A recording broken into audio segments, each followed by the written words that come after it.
ลุงอยู่ในความทรงจำวีรกรรมยังฝังใจถึงวันเดือนปีผ่านพ้นไปลุงยังบ่ตายจากใจเฮา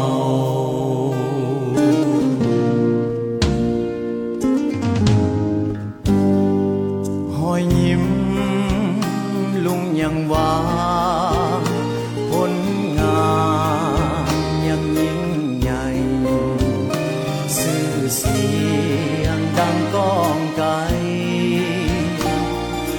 ลุงผู้ยิ่งใหญ่ตลอดกา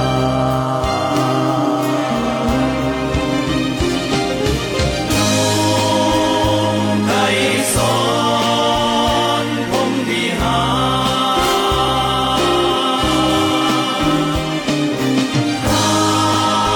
รไกร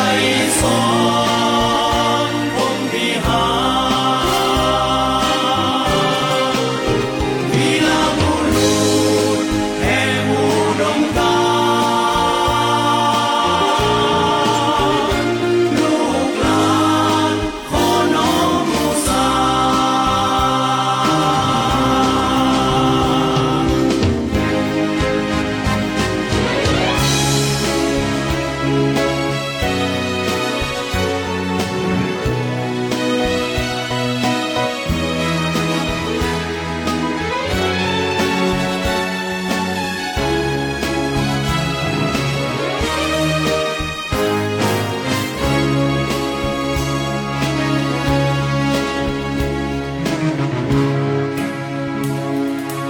ลุง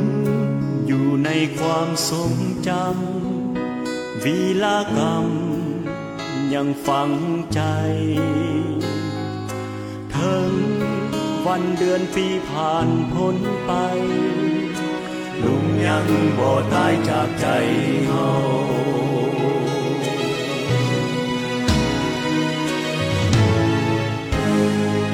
คอยยิ้มลุงยังหวานผลงา